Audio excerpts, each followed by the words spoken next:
Nothing to see here, keep calm. Everything's under control. The trouble with such reassurances is they convey the opposite. There usually is something to see, which leads us to feel anything but calm, and realize things are not under control after all. Take Malcolm Turnbull's handling of the dual citizenship fiasco. Admittedly, this would have wrong-footed the most adroit PM.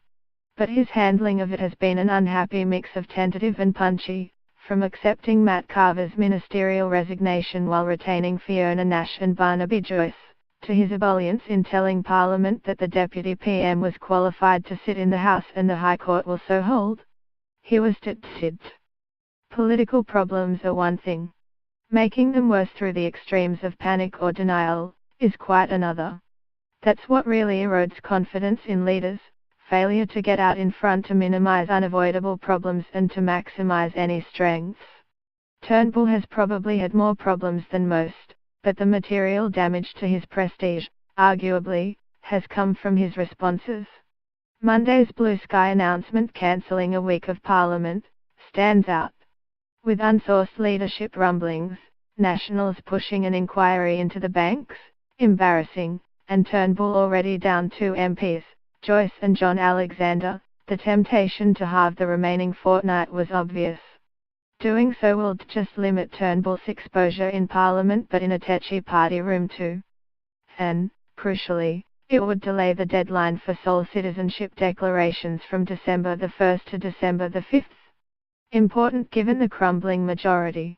Of course the public justification was none of these but rather an ethereal machinery of Parliament case that nobody bought.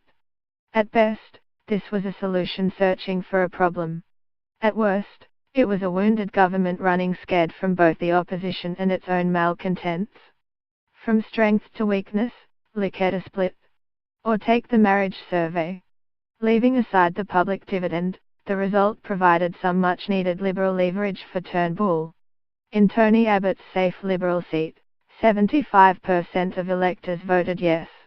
It was a similar story around the country. This was Turnbull's chance to boldly assert ownership, to declare that he speaks for the modern Liberal base, not Abbott. Instead, what emerged was the quasi-Hamlet aspect of the Turnbull leadership, Mark II. A leader worried about getting too far out in front of colleagues, as he had in 2009, even with the thumping mandate of Australian voters and of cultural liberals in particular. On Monday night Turnbull lauded his measured leadership and steady hands at the helm. Even if it does result in people asking me, as recently as tonight, why am I so calm? Why are they asking that, PM?